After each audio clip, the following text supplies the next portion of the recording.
Aïe Bobo, bienvenue sur Minokan. C'est notre 5e émission avec moi-même, Mambo, Rosmi, Paradis. À tout de suite. Aïe Bobo! Aïe Bobo! Minokan,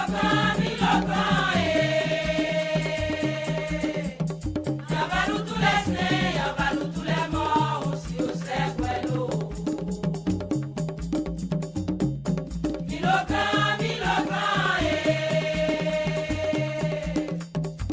yavalou tous les snés, yavalou tous les morts, aussi au sequelo. La antenne en foi, yoko. La antenne en sobakia, yoko. Yavalou tous les snés, yavalou tous les morts, aussi au sequelo. Dis Minokan,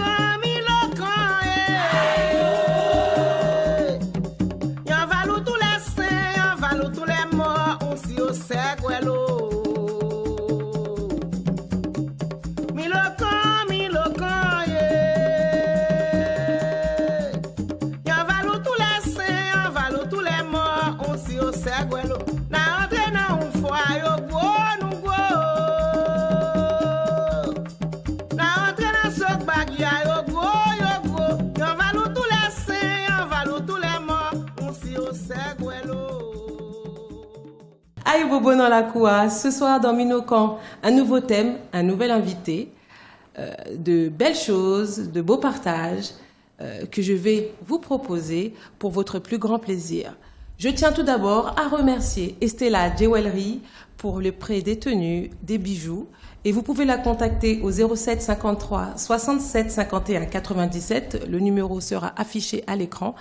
Si vous voulez commander avec elle des tenues et des bijoux ethniques pour hommes et femmes.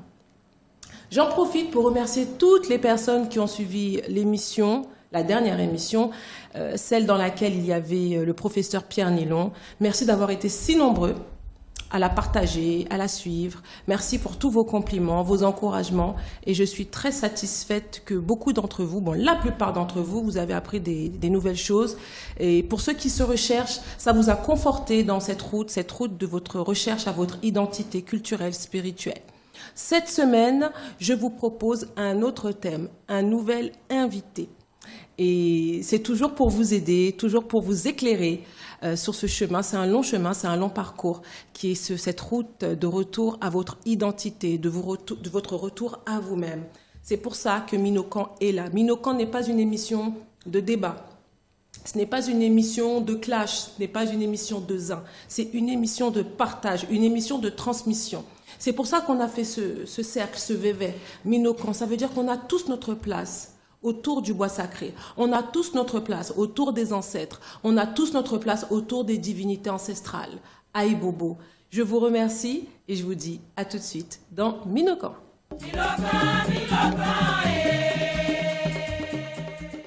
Aïe Bobo. Ce soir, le thème, c'est en tant qu'afro-descendant, comment vaincre sa peur face au retour à son identité. C'est un thème que j'ai choisi scrupuleusement parce que je discute avec pas mal de personnes. Beaucoup de personnes me contactent. Ils sont intéressés au vaudou. Ils sentent cet appel au fond de leur cœur. Mais ils ont peur. Peur de quoi? Peur d'être déçus, peur de l'être humain, peur de tout ce qu'on entend sur le vaudou. Et si je me trompais? Et si je tombais sur une mauvaise personne? Et si je me faisais arnaquer? Et si on me volait mon argent? Et si je rentrais dans une secte? Et si on me faisait du mal? Et si on me demandait de sacrifier mes enfants ou quelqu'un de ma famille? Les gens ont peur. Malgré tout, ils sentent cet appel, l'appel des ancêtres. À travers Minokan, je vous aide à acquérir un peu plus de connaissances. Je vous aide à trouver cette lumière au bout du chemin pour décider, pour emboîter le pas vers ce retour à votre culture ancestrale ou à votre spiritualité si vous voulez, si vous êtes prêts. Ce soir, j'ai un nouvel invité qui va m'aider à vous éclairer, qui va apporter sa contribution à cette lumière sur votre route. Je ne vais pas le présenter, vous savez comment ça se passe à la maison, je laisse toujours mes invités se présenter eux-mêmes. Aïe Bobo, alors je dis Aïe Bobo, Otep. Otep, enfin, moi je dis toujours Aïe Bobo. Aïe Bobo. Je suis plus Aïe Bobo, bon, les deux c'est pareil, sinon Okay. Alafia, etc. D'accord. Alors, on va se tutoyer parce qu'on est en famille. Oui. Alors, qui es-tu? Je te laisse te présenter aux téléspectateurs. Bon, salutations à la communauté, ça c'est très important pour moi. Je suis Egunchi Beyanzin, porte-parole, fondateur de la Ligue de défense noire africaine. Aïe Bobo. Tu dis souvent, c'est vrai que moi, avant de t'inviter, j'ai vu quelques-unes de tes vidéos. C'est vrai que tu dis souvent Aïe Bobo. Tu écris Aïe Bobo. Alors, la première des choses, on se dit, est-ce que c'est un haïtien? Il dit tout le temps Aïe Bobo. Donc, voilà ma question. Est-ce que Egunchi Beyanzin est haïtien? Est-ce que Egunchi Beyanzin, est béninois? Est-ce que c'est une filiation avec le roi Beyanzin? Explique-nous un petit peu tes origines, le pourquoi le Aïe Bobo. Est-ce que Haïti est dans ton cœur? Est-ce que tu as des racines, des origines haïtiennes? Explique-nous. Egunchi Beyanzin est haïtien, Egunchi Beyanzin est africain parce que Haïti est une république noire. Et là où il y a l'homme noir, je me reconnais là-bas. Quand je suis au Venezuela, je suis avec des afro-descendants des noirs, je suis vénézuélien. Et de plus, par mon histoire, c'est vrai que beaucoup ne le savent pas, mais j'ai des liens au niveau de la famille, parenté. Ceux qui sont proches de moi connaissent mon identité un peu et donc savent que tu as une lignée importante. J'ai une lignée importante et comme je disais à un de mes collègues avec qui je suis venu, je fais jamais trop d'émissions. C'est vrai que je refuse que ce soit les autres chaînes et tout, mais j'ai accepté de venir à cette émission et je lui disais que elle-même, j'en suis sûr, elle ne saura pas pourquoi j'ai accepté son émission. Tout simplement parce que on m'a dit que tu étais une haïtienne et donc je me dois d'honorer cela et de répondre cela pour des raisons surtout que moi je garde personnelles, voilà, par rapport à mon histoire. Merci. Voilà. Aïe Bobo, Bobo. J'en suis honorée et on va essayer de faire une très belle émission pour les Haïtiens, les Caribéens, les Afro-descendants, toute la communauté noire en général. Que chacun puisse apprendre un petit peu plus grâce à toi, frère Egunchi Beyanzin. Dis-nous un petit peu ton parcours. Mon parcours est très simple. Moi, je suis né en Afrique. J'ai grandi en Afrique. Je suis arrivé en France à l'âge de 15 ans par là. D'accord. J'ai fait mes études. Bon, j'ai essayé comme je pouvais.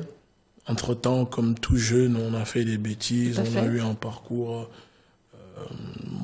plus chaotique ou moins, etc. Avant, j'étais dans la musique. Je produisais.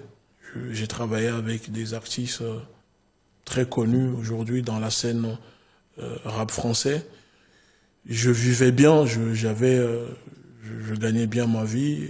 Après, voilà, j'ai décidé de passer à autre chose suite aux expériences de la vie.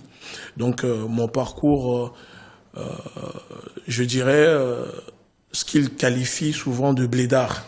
Voilà. Moi, je suis fier d'être un blédard, arrivé en France, qui découvre comment fonctionne ici au niveau de la société, parce que ce n'est pas pareil qu'en Afrique. Donc, il fallait qu'on se réadapte, qu'on apprend à maîtriser les deux cultures. Parce que oui, il y a deux cultures. Il y a la culture française et il y a la culture africaine. Tout à fait. Donc, aujourd'hui, je suis un père de famille et je sais pas quoi dire d'autre sur mon parcours. D'accord. Hein. On y viendra. Voilà. Je t'aiderai à nous en dire un petit peu plus. Parle-nous un petit peu de ton parcours spirituel. Donc là, c'est vrai que tu as des colliers, tu habilles de manière ethnique. Est-ce que c'est en rapport avec ta spiritualité? Dis-nous un petit peu ton parcours d'un point de vue spirituel. Est-ce que tu as grandi dans le christianisme? Est-ce que jusqu'à maintenant, tu es chrétien? Quand tu es venu en France, est-ce que tu as continué à être chrétien? Est-ce que tu vas à l'église? Est-ce que hier, tu étais à l'église? Explique-nous. Ok.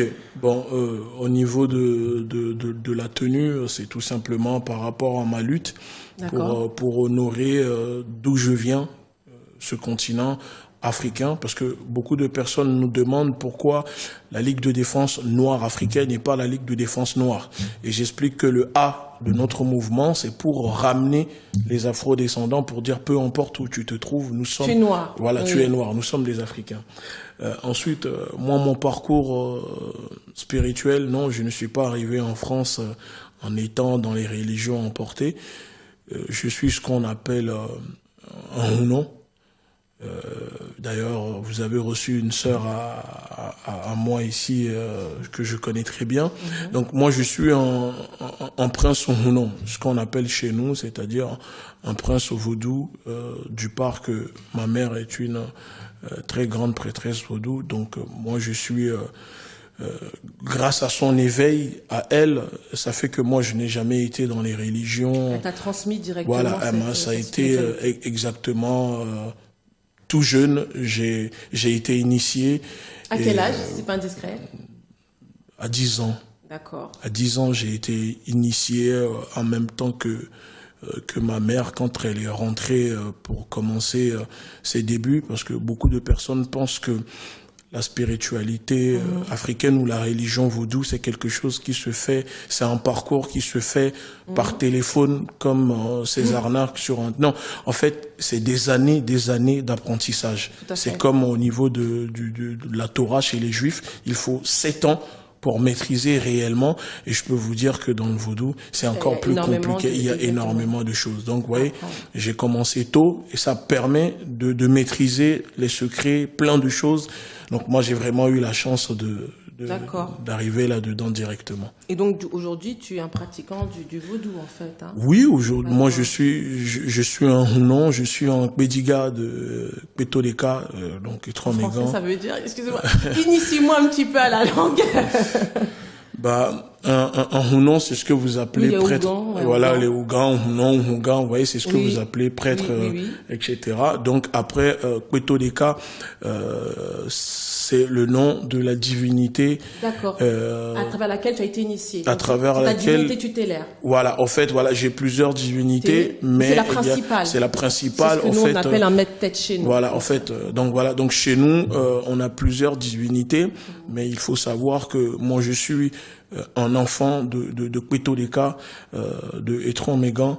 Donc c'est vraiment ce que nous pratiquons. Ensuite, les autres divinités sont là et ça forme l'ensemble des divinités, parce que nous disons qu'il y a des dieux avec un D minuscule et il y a le Maougan. Voilà, Maougan chez nous, c'est le dieu suprême. Tout ce qui est Gan, c'est Ougan. En fait, Gan, c'est grand, c'est-à-dire c'est au-dessus. Au-dessus, voilà. D'accord. Ok, très bien. J'ai une petite question un petit peu technique. Oui. Donc, tu as dit que toi, ta divinité, c'est Pétoleka. Tu es un enfant de Pétoleka. Exactement. Est-ce que, chez vous, dans le vaudou, est-ce que les divinités, elles sont les mêmes pour tout le monde, ou il y a des divinités en fonction des régions? Par exemple, de la région d'où tu viens, tu as Pétoleka, mais par exemple, peut-être au nord, ou au sud, ou à l'est, ils n'ont pas cette divinité-là. Est-ce que ça se passe aussi comme ça chez vous? Non, en fait, les divinités, c'est partout pareil. Il y a Pétoleka et il y a Péto Evé. Ça veut dire, il y a Pétoleka, Deka, ça veut dire 1. Evé, ça veut dire 2. Donc, ça dépend des divinités. Au fait, le plus compliqué et le plus strict, c'est Pétoleka. Donc, tu verras qu'il y a très peu de personnes qui servent Pétoleka. Voilà, qui vont aller vers ces divinités. Voilà, parce que c'est plus rigide. Pétové, c'est plus, voilà, simple un peu, c'est plus cool. Donc, ça dépend, en fait, le degré d'élévation que l'on recherche. Si tu sens que, et surtout, au niveau du Fa, ton signe, la divinité qui demande. Si c'est au niveau du Pétové, bah, tu iras vers Pétové. Si c'est Pétoleka, tu vas vers là-bas. En fait, on ne se lève pas pour dire, moi, je prends, on adopte. Non, c'est elle qui nous adopte. C'est elle qui nous adopte, c'est ça. Ok, très bien. Et donc, de ce fait, tu as dit que tu t'étais fait initier à 10 ans. C'est vrai que j'en ai parlé avec la plupart de mes invités dans l'émission. Je te reposerai également cette question. Là, c'est vrai qu'il y a des gens, donc notamment beaucoup de ceux qui nous suivent, hein, ils sont intéressés au vaudou, mais ils ont peur de l'initiation. Et beaucoup se disent, on peut retourner à son identité, on peut être vaudouisant, on peut avoir des divinités, faire des libations aux ancêtres, mais on n'est pas obligé de se faire initier, parce que c'est dans notre sang, dans notre ADN. Oui. Qu'est-ce que toi qui as été initié à 10 ans, qu'est-ce que tu penses de cette réflexion? Qu'est-ce que tu peux nous dire par rapport à ça? Enfin, ce n'est pas méchant ce que je vais dire, hein, mais c'est vrai que je le vois en France, au niveau de la diaspora, que énormément d'afro-descendants se cherchent là-dessus. Des fois, avec des amis, je rigole en disant, Ils vont faire leur truc dans les bois de Vincennes, etc. Moi, je ne mettrai pas pied là-dedans parce que je sais qui je suis. En fait, la vraie chose, ce n'est pas ça. Mais je ne les en veux pas parce que ce sont des gens qui se cherchent et souvent qui sont manipulés par des personnes qui se donnent aussi des titres de prêtresse, prêtre, etc. Donc, on suit... Moi, jamais je ne vais faire des libations dans les bois de Vincennes ou avec des gens. Parce que j'ai tout ce qu'il me faut à la maison. Et si je veux faire mes libations... Tu sais comment les faire. Je sais comment les faire. Je n'ai pas besoin de faire du folklore. Ce que je pratique, ce n'est pas du folklore. Et aujourd'hui, je déploie et je dénonce ce côté un peu folklore que nous retrouvons dans la diaspora, au niveau des libations, etc. Et des pratiques en général. Et des pratiques, vaudou. Voilà, vaudou. Et donc, moi, je prie tous les jours.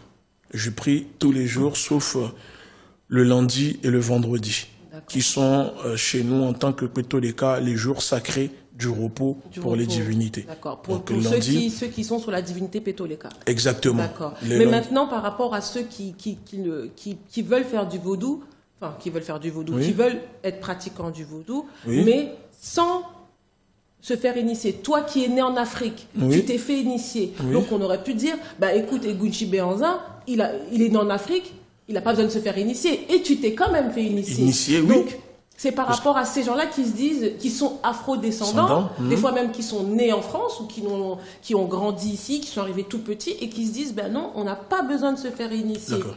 Mais ces personnes, la question que je pose à ces gens, c'est, vous êtes catholique parce que vous avez été baptisé. On est d'accord. Alors, pourquoi quand il s'agit de la spiritualité négro-africaine, on pense qu'on peut être dedans sans forcément être initié? C'est une société secrète. On ne peut pas dire qu'on est vaudouiste ou vaudouisant, etc., si on n'a pas été initié, si les divinités ne vous ont pas accepté, si on ne s'est pas repenti de ses péchés au niveau des divinités. Parce que purifier antérieurement. Parce que les gens pensent que le vaudou, c'est quelque chose, tu viens, tu rentres dedans. Non, tout le monde ne rentre pas. Il y a des personnes qui ne rentrent pas parce qu'ils ont commis des crimes de sang, etc. Donc, ils ne pourront pas parce que ça interdit les crimes de sang dans la religion vaudou. Il ne faut pas confondre la religion vaudou et la sorcellerie, les magies noires, etc. C'est complètement différent. Donc moi je dis, une personne qui me dit je suis vaudouisant, mais je n'ai pas été initié, non, pour moi ce n'est pas, ce n'est pas normal. On ne peut pas être musulman, chrétien si... Oui. Il n'y a pas certains rites qui ont été faits. Exactement. Oui, c'est vrai que c'est souvent ce que je dis. L'initiation, les gens prennent l'initiation comme... je sais pas, peut-être une allégeance à quelque chose. Non. Et l'initiation, en fait, c'est juste un sacrement, c'est des rites que l'on doit passer pour pouvoir être accepté au sein de cette famille, de cette confrérie. Voilà, exactement. parce que il y a une chose que les personnes, je tiens bien à expliquer aux gens, il y a plusieurs sortes. Moi, quand je suis chez moi, quand je rentre, par exemple, en Afrique, au Togo, ou quand je suis au Bénin, les fidèles, les disciples de ma mère, parce qu'elle en a 300, parce qu'elle fait partie des top 10 des prêtresses vaudou chez nous, des rares qui ont su, qui ont obtenu un degré d'élévation, parce que pour une femme, être prêtresse, vous savez, c'est très compliqué. Quand j'arrive, pour se saluer, par exemple, on ne se serre pas la main. On baisse, on touche le sol, on touche le truc, et j'accepte et je dis « Alafia ». Et je donne ma bénédiction. Alors, quelqu'un qui n'est pas initié, il ne peut pas faire ça. Il ne peut pas faire ça. Ce n'est pas de la soumission à moi. C'est la divinité. C'est parce que il y a un degré. Il y a une personne qui est, on va dire, qui est juste initiée, qui est un simple vaudouisant, et une personne comme moi qui est un Hunon. C'est pareil à l'église. Il y a les fidèles qui vont à l'église, qui vont prier. Il y a le pasteur, il y a le prêtre, il y a l'évêque, et il y a le pape. Ouais, chacun son degré. Dans le vaudou, c'est pareil.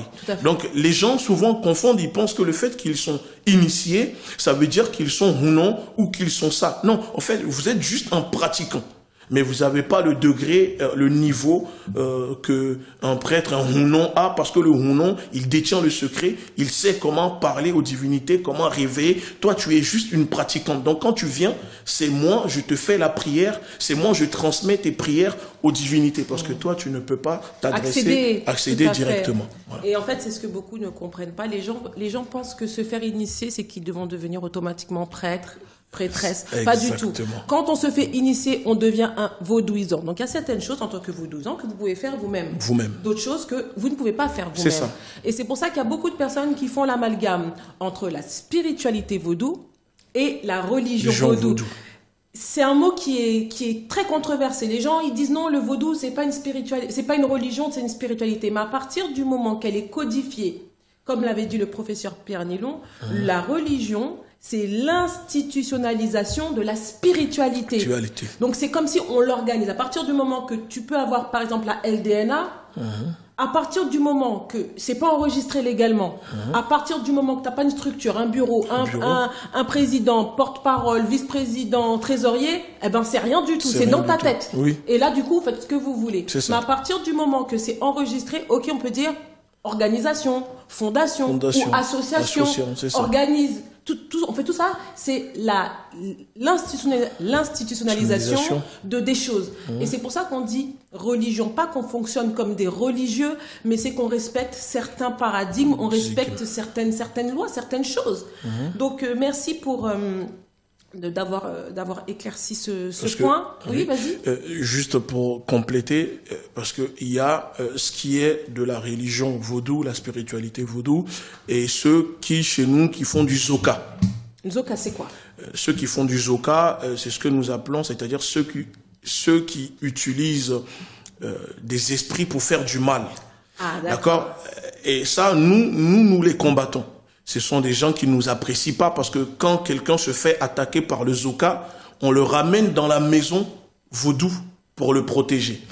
Zoka, c'est ça que les gens pensent que oui, vaudou égale. Non, en fait, il y a deux sortes. On a ça aussi chez nous. Voilà. Que chez nous, on dit souvent les gens vont chez les bokors. Exactement. Et ils vont, comme dit, Yopral fait Wonga. Ça veut dire que c'est des gens qui n'obéissent à aucune loi morale. Ça veut dire que tu dis, bon, j'aime pas Egunchi. Je veux qu'il fasse un accident. Lui, tu lui ramènes l'argent. Il fait. Mais quelqu'un qui est dans la spiritualité, tu as ta divinité que tu sers, il y a des choses que tu ne peux pas faire. Et souvent, les gens font l'amalgame. Pourquoi? Parce que souvent, celui qui fait le zoka, comme tu dis, il prend l'étiquette un petit peu de vaudou. Donc du coup, moi je ne connais pas. Je vais voir quelqu'un qui fait du zoka, je vais dire il fait du vaudou. Je vais dire quelqu'un oui, c'est du vaudou. Donc les gens même disent oui, vous faites de la magie vaudou.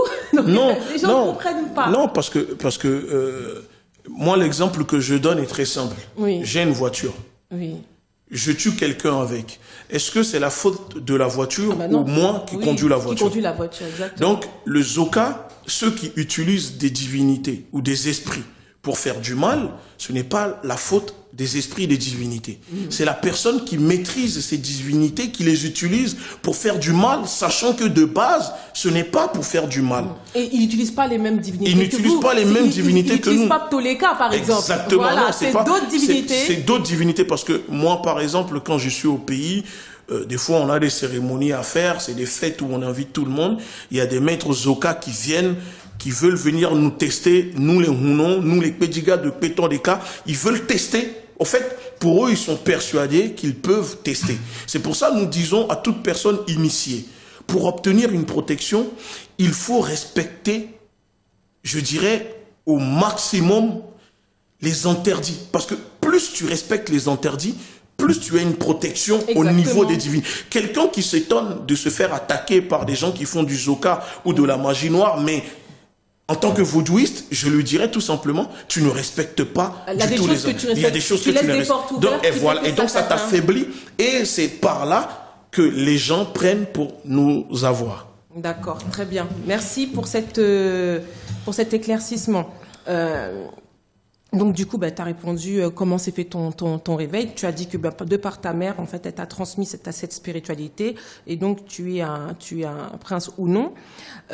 Maintenant, c'est vrai que la plupart des personnes, hein, bon, elles n'ont pas ton parcours, elles n'ont pas eu peut-être la chance d'avoir une mère qui était prêtresse et de se faire initier dans leur spirituel aussi. Voilà, exactement spirituel.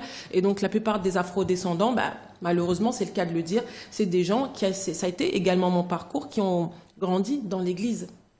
Et donc, un jour, il se réveille, il se pose des questions existentielles, et il se dit, bon, ok, il s'intéresse au vaudou, bon, comme tu as dit, ils vont sur Internet, ils vont sur Google, ils vont essayer d'apprendre 2-3 choses sur le vaudou, mais ils ont quand même peur. Ils vont en parler à quelqu'un peut-être qui s'y connaît, ok, si ça va un petit peu les éclaircir, mais ils ont quand même peur.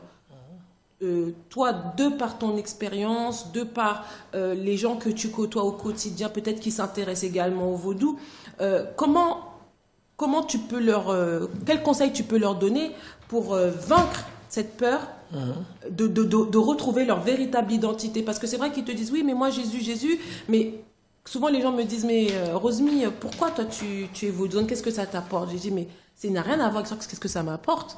C'est mon identité. Exactement. Donc, si tu me dis pourquoi j'aime bien manger du colombo, pourquoi j'aime bien manger des bananes pesées ou du pickles, je vais te dire parce que c'est ma culture culinaire, tout simplement. Je ne le mange pas parce que si je mange du pickles, j'irai au ciel. Je mange du pickles parce que c'est la nourriture de chez moi, tout simplement.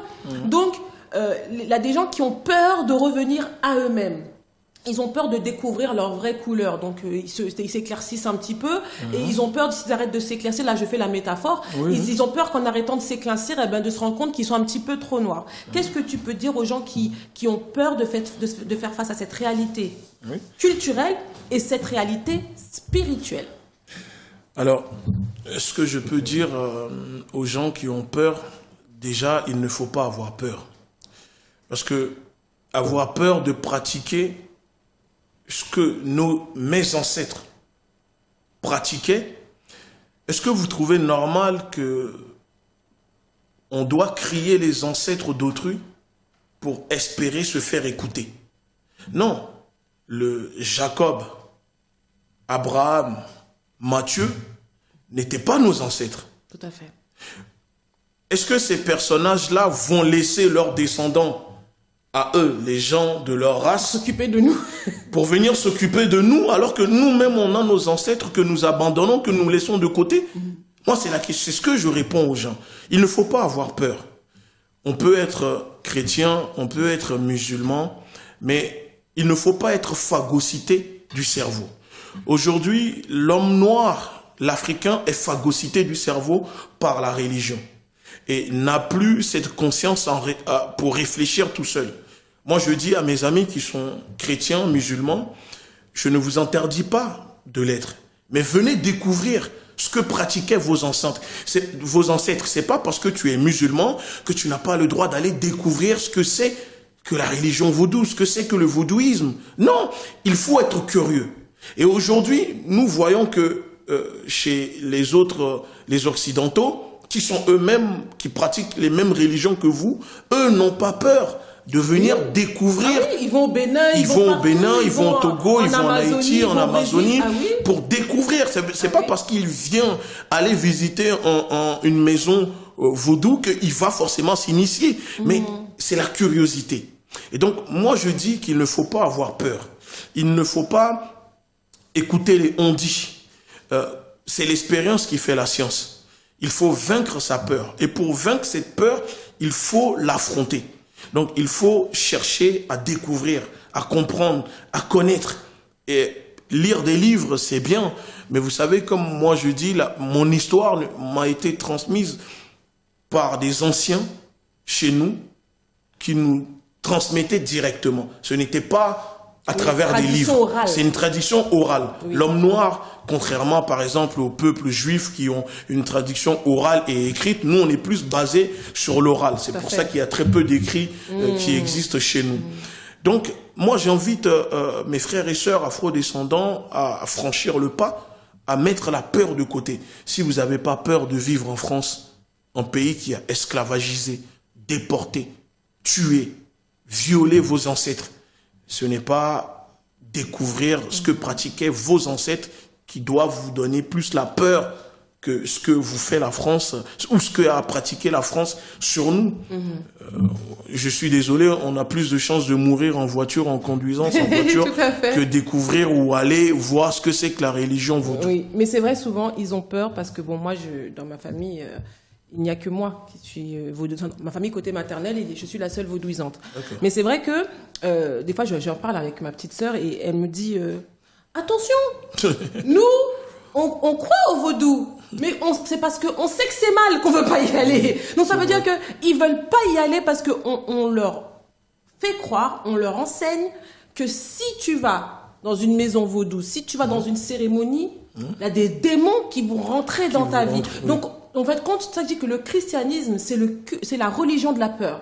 On vous fait peur pour que vous puissiez de vous-même ne jamais aller vers le vaudou. On vous fait peur parce qu'on vous dit que si tu écoutes une musique où il y a des tambours, ah ben les démons ils vont rentrer chez toi. Si tu touches quelqu'un qui est initié, qui est dans le vaudou, il y a des démons qui vont rentrer chez toi. Si quelqu'un te coiffe et que le coiffeur ou la coiffeuse elle est dans le vaudou, tes cheveux vont tomber, elle va mettre des démons sur toi. Donc c'est de là que vient cette peur. Et c'est pas facile, même quand quelqu'un arrête d'aller à l'église. Mon frère, c'est très difficile que la peur s'en aille. C'est comme une femme qui s'est fait violenter par quelqu'un de sa famille toute son enfance. Elle aura beaucoup de mal à faire confiance en un homme. Pourtant, elle sait que c'est l'homme qu'elle en face de lui doit rien faire. Même un homme, c'est la nature humaine. Hein. Exactement. Et donc, du coup, on est face à ce dilemme. Et c'est pour ça que des personnes... On va parler après de ta mission. Mais c'est ça que des personnes comme toi, des personnes comme moi, des émissions comme Minokan sont importantes pour essayer de parler aux gens, de les mettre à l'aise, parce que c'est vrai que les gens maintenant, Internet, c'est une révolution, mais Internet fait beaucoup de mal. Les gens maintenant, tout le monde se conforte avec le téléphone.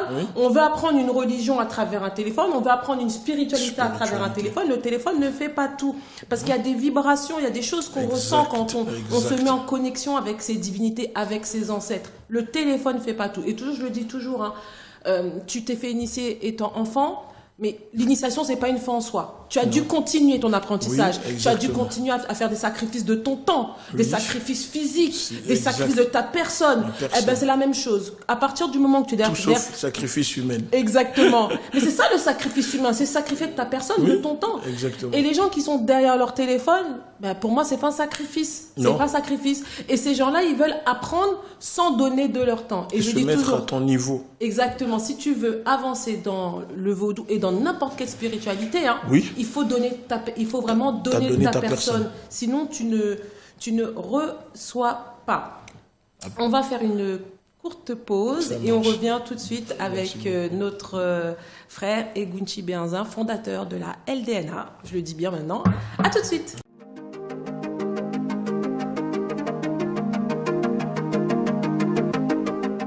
Aïe Bobo, bienvenue dans notre rubrique Cherchez qu'on est. Comme vous le savez, et Cherchez qu'on est, c'est une rubrique à travers laquelle on apprend ensemble quelque chose pour savoir que dans le vaudou, dans la spiritualité ancestrale, il y a plein de choses à savoir et qu'on découvre au fur et à mesure qu'on avance dans cette spiritualité.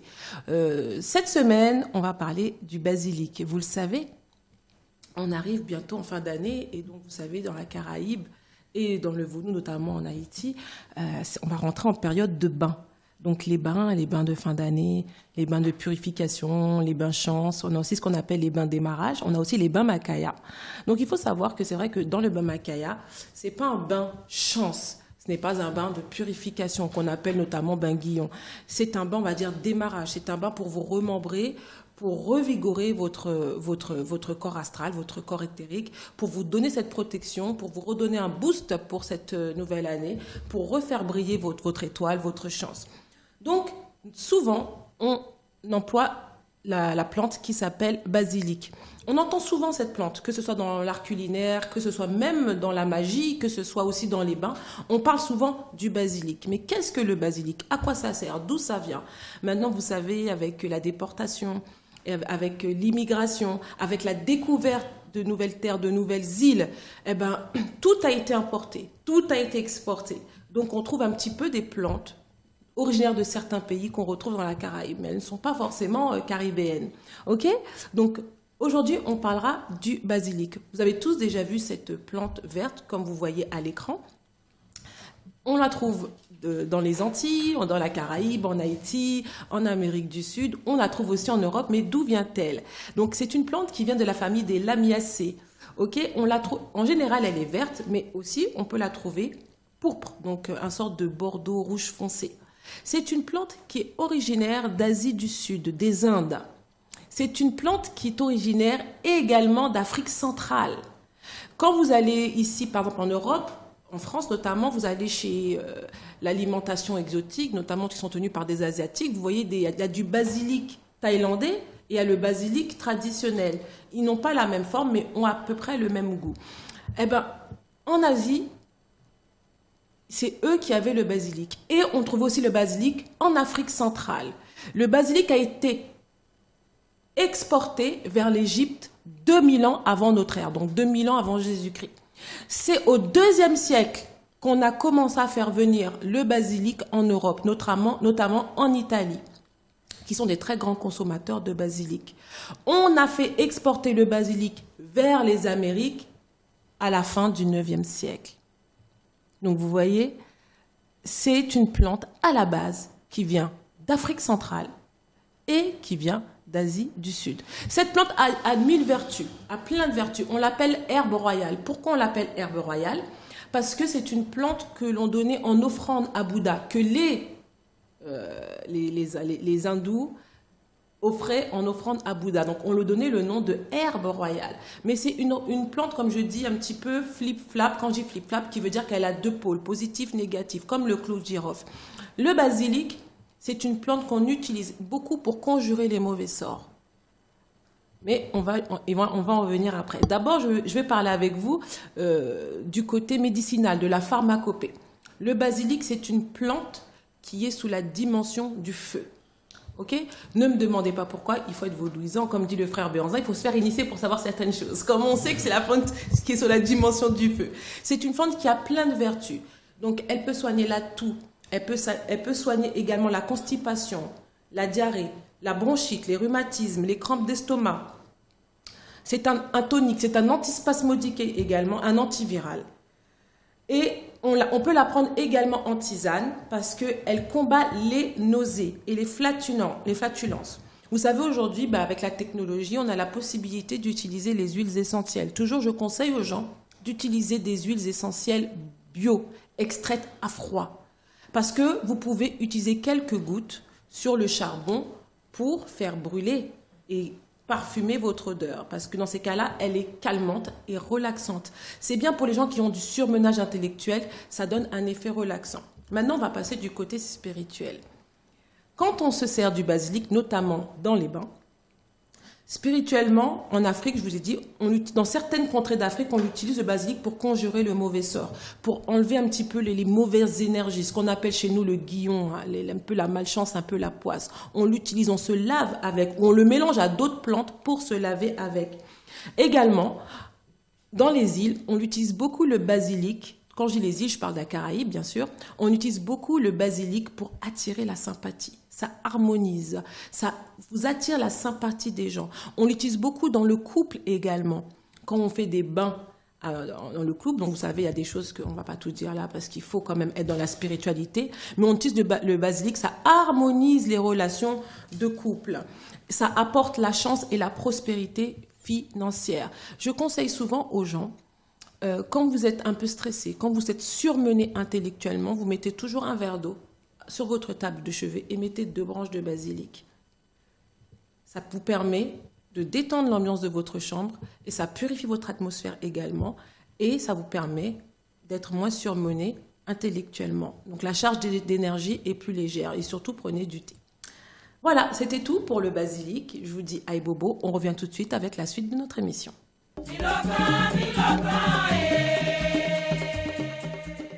Aïe Bobo, on est de retour dans Minokan avec notre invité Egunchi Béanzin, fondateur de la LDNA. Avant de continuer, je remercie Estella Jewelry pour le prêt des tenues et des bijoux. Vous avez son numéro de téléphone qui s'affiche en bas de l'écran, vous pouvez la contacter. Elle habille hommes, femmes, elle a des bijoux ethniques, hommes et femmes. Donc vous serez très heureux de trouver votre bonheur avec Estella Jewelry. Egunchi Béanzin. On va continuer. Et le thème de ce soir, c'est comment vaincre ses peurs face à un retour à son identité. Et donc ce soir, notre frère Egunchi Béanzin, fondateur de la LDNA, m'a fait le plaisir et l'honneur d'être avec nous pour discuter, échanger autour de ce thème. Egunchi, les gens ont écouté tout ce que tu as dit depuis le début par rapport à la spiritualité, par rapport aux divinités, au vaudou. Qu'est-ce que le vaudou? Donc moi, je me mets à la place de quelqu'un qui est en train de se chercher. Par quoi dois-je commencer? Comment faire ce retour? Et ça, souvent, c'est vrai que les gens peuvent dire, bon, lui, pour lui, ça a été facile, sa mère était déjà prêtresse.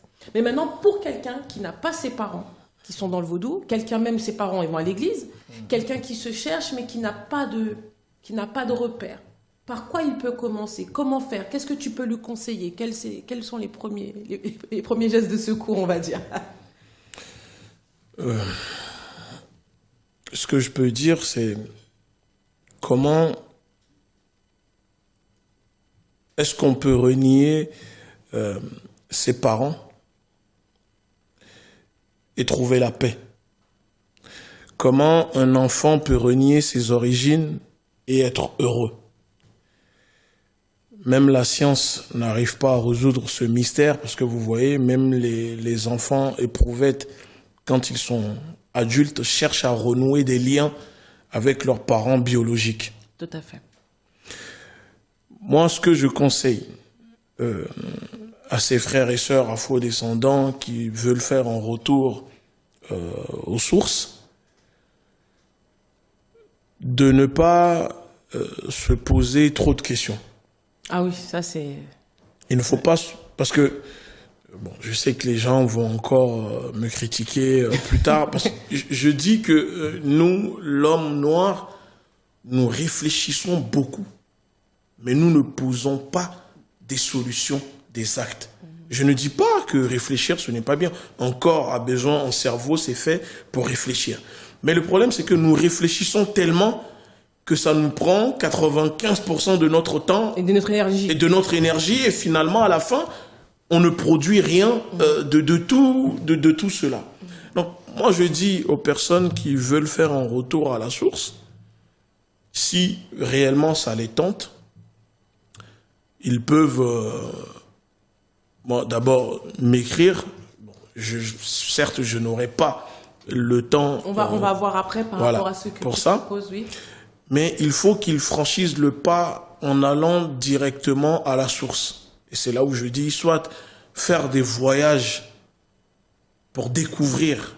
Parce que on arrive à voyager pour aller au Maghreb, pour aller en Thaïlande, pour aller à Dubaï, pour aller visiter les mosquées des autres.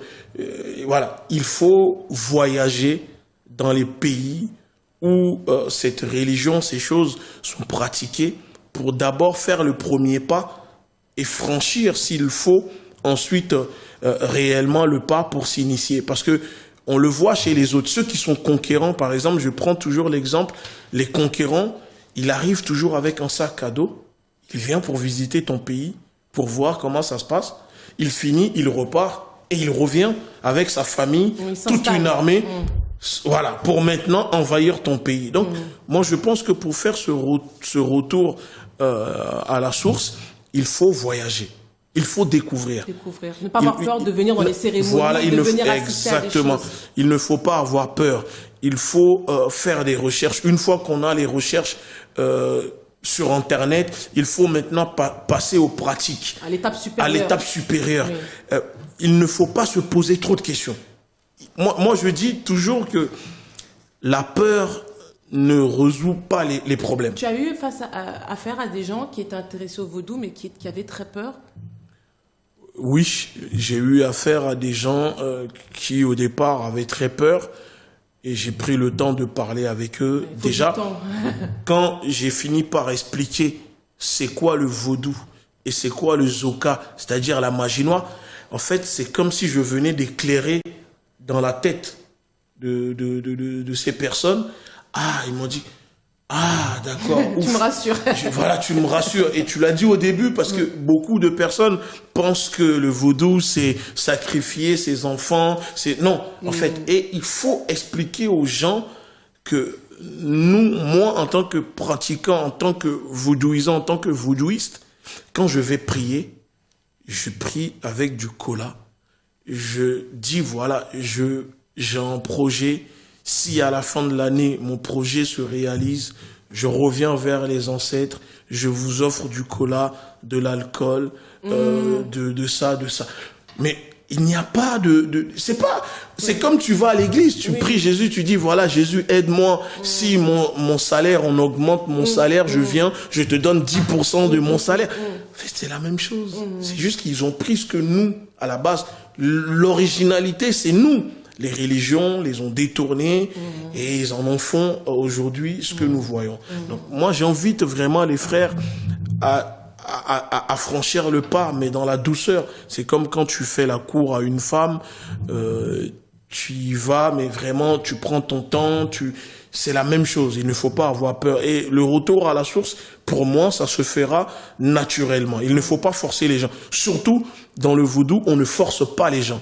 On n'oblige pas les gens à devenir vaudouistes. Moi, je respecte ceux qui sont chrétiens. Je respecte ceux qui sont musulmans. C'est la règle chez nous. On respecte toute personne qui n'est pas comme nous.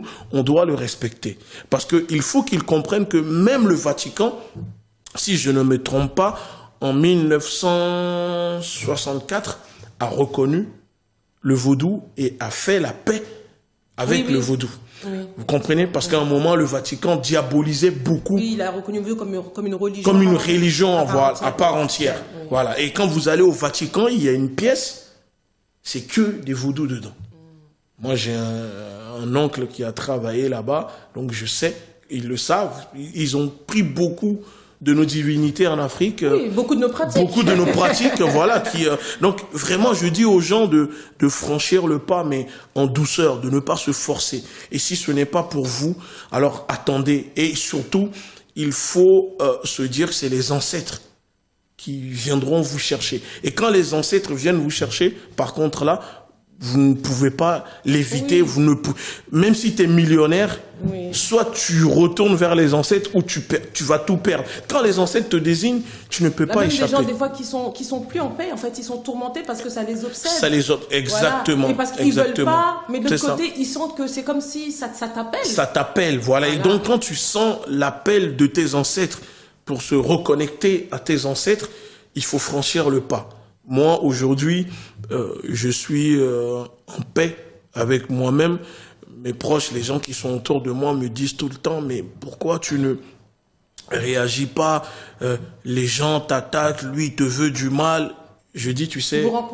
Tu rencontres ça, des gens qui te veulent du mal ou qui veulent... Est-ce que tu rencontres, même si ça peut ne pas te toucher parce que tu es protégé, mais est-ce que tu rencontres des fois des gens... vaudou ou pas vaudou, mais qui font des attaques physiques ou mystiques vers toi? Oui, en fait, les gens qui veulent du mal, c'est-à-dire dans la lutte que nous menons, par exemple, voilà, qui ne veulent pas voir ta lutte aboutir, ce que tu fais aboutir, ou qui aimeraient peut-être demain que tu ne sois plus là, qu'il t'arrive malheur, ou les problèmes de tous les jours qui arrivent, je suis toujours serein. Et je dis toujours à mes proches, aux gens, que ce soit à mon équipe, vous savez pourquoi je suis serein? Parce qu'en tant que vaudouiste, ce n'est pas à moi de demander le mal. Oui. Et puis tu sais que tu n'es pas seul. Et je sais que je ne suis pas seul. Moi, tout ce que j'ai à faire, je me confie aux ancêtres. Et mes ancêtres, eux, en retour, se chargent de s'occuper de ceux qui me veulent du mal. Et des fois, chez nous, si je peux me permettre, vas-y, hein. Nous disons que dans le vaudou, par exemple, si aujourd'hui je suis venu faire ton émission, si demain je suis chez moi et je découvre une vidéo où par exemple tu parles mal sur moi, tu m'insultes, etc., je ne le prendrai pas mal. J'irai vers les ancêtres et je vais les remercier. Parce que nous disons chez nous, vaudou léo, c'est-à-dire quand les ancêtres t'attrapent, quelqu'un avec qui tu marches, que tu connais pas, peut-être prépare du mal, veut te faire du mal. Un jour, tu es là comme ça, ton téléphone va sonner, et c'est cette personne au bout du fil, il va te dire, tu sais, on m'avait payé pour te faire ça, je devais te faire ça, il faut pas le prendre mal. Ça veut dire que c'est vaudou léamère. Ça veut dire que c'est les ancêtres qui ont permis à cette personne de te révéler au fait, voilà ce que on voulait te faire. Donc moi je vis comme ça. C'est-à-dire que des fois je me réveille, j'apprends que telle personne a voulu. ça me fait sourire. Je dis, tu sais, je te pardonne. Parce que si aujourd'hui, c'est public et que tu me le dis, je sais, c'est parce que les ancêtres, ce que moi je pratique, c'est eux qui te poussent, qui t'ont attrapé à venir te confier. Et donc, j'accepte, je ne suis personne pour dire non, je ne te pardonne pas. Parce qu'en tant que vaudouiste, les règles que je dois suivre font partie de cela. Je suis dans le partage, l'amour, la protection. Donc je n'ai pas à refuser quelqu'un qui vient me dire que j'ai voulu te faire du mal, mais je ne l'ai pas fait, donc je te le dis. C'est pour ça que je suis toujours zen, je suis toujours serein. Et des fois, les gens pensent que c'est être arrogant ou que je suis insolent. Non, c'est pas de l'insolence, c'est pas de l'arrogance. C'est juste que je suis sûr de ce que je pratique. Je suis en paix avec moi-même. Je ne veux du mal à personne. Donc, je ne peux pas vivre angoissé en disant que les gens me feront du mal.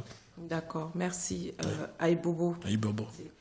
Qu'est-ce que tu peux dire? C'est vrai qu'il y a parmi les afro-descendants et qui veulent faire ce retour à leur véritable identité et qui s'intéressent au vaudou. Oui. Ils s'intéressent au vaudou, notamment, tu as vu la rubrique que j'ai fait par rapport au basilic. Ils s'intéressent à tout ce qui va être, on va dire, physique, métaphysique, à ce qui va être intellectuel, voire scientifique.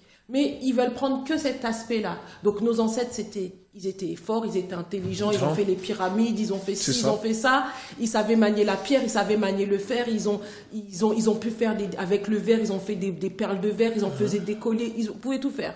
Mais ils veulent l'aspect spirituel, ils ne le veulent pas parce que pour eux, c'est comme si rentrer dans la spiritualité, comme tu dis, se mettre à genoux, 3 fois le sol, tout ça, pour avoir une bénédiction. Pour eux, c'est comme si c'est rétrogradé, c'est archaïque. Mais non, maintenant, en 2020, on n'a pas besoin de ça. Maintenant, on a la science. Donc, qu'est-ce que tu veux dire à ces gens-là qui veulent la partie ancestrale, mais juste pour la partie historique, la partie scientifique, métaphysique, mais la partie spirituelle, les divinités, ils veulent pas. Par exemple, il y a des gens qui veulent, par exemple, des fois faire des bains.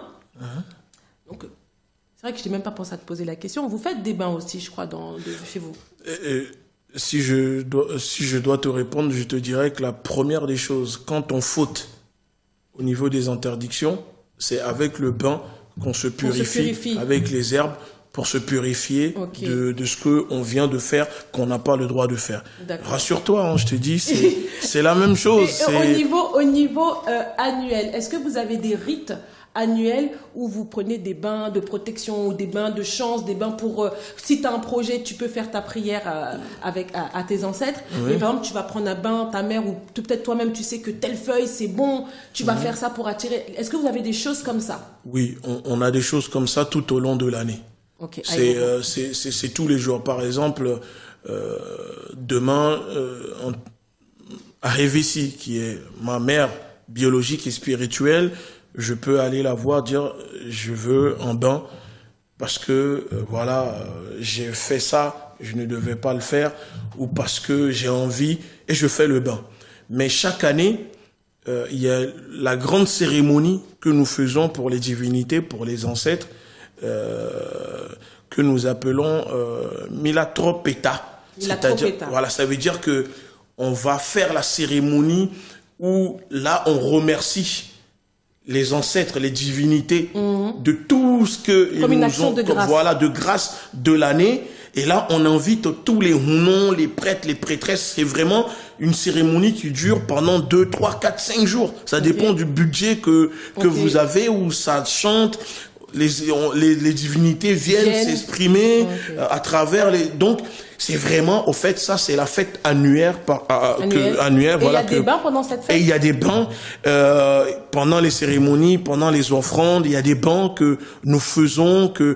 Et c'est ce moment-là qu'il y a beaucoup d'afro-descendants qui sont initiés, viennent, parce que c'est là où vraiment, quand tu es là, parce que là, on fait vraiment venir les divinités. Tu te recharges en même temps. Tu te recharges en même temps, parce que là, il y a les divinités qui seront là, ou ceux qui partiront rendre des comptes, comme je dis, à Maougan, parce que eux aussi sont jugés. Ce sont des divinités qui sont jugées aussi. Donc pendant 7 jours, ils font leur voyage, où ils vont aller rendre des comptes à Maougan, le Dieu suprême, de leur passage, de leur devoir, de leur combat sur terre. Donc ceux qui ont fauté ne reviennent pas, ou sont punis, et ceux qui ils reviennent.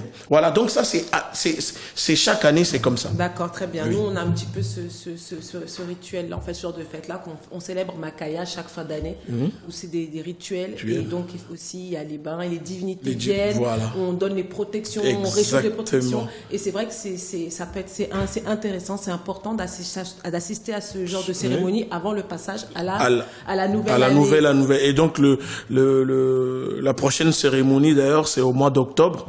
Donc, au mois d'octobre. De 2021.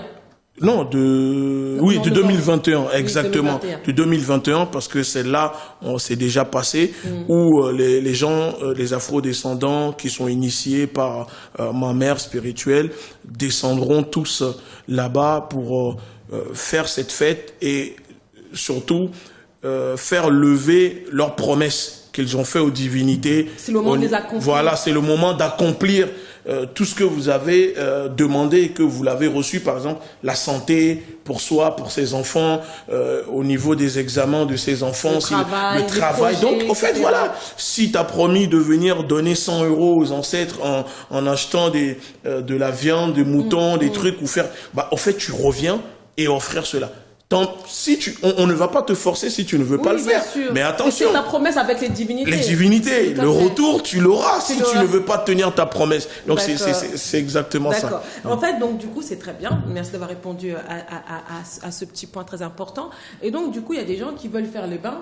Tu vas sur Internet, tu trouves bain de nouvelle année, bain de chance, bain ceci, bain cela, bain attirance, bain d'amour.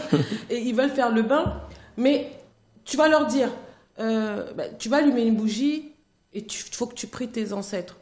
Mais oui, mais ça sert à quoi de prier les ancêtres? Parce qu'on sait que déjà que telle feuille, ça donne ça. J'ai pas besoin de prier les ancêtres. Si tu dis tu vas prier telle divinité, oui, mais ça va servir à quoi? Qu'est-ce que ça apporte de plus si je prie cette divinité? Les gens veulent, il y a des afro-descendants qui veulent que la partie scientifique, la partie pharmacopée des plantes, mais qui ne veulent pas la partie spirituelle, mystique. Comme toi, tu as dit que quand vous faites votre cérémonie, les divinités viennent, les divinités donnent des messages, les divinités disent tu dois faire ci, tu dois faire ça, les divinités peuvent te bénir, ils peuvent te faire une miséricorde, voilà. Exact. C'est ça. Donc, qu'est-ce que tu peux dire à ces gens-là qui veulent pas cette partie... Qui ont peur, on va dire. C'est une peur qu'ils ont.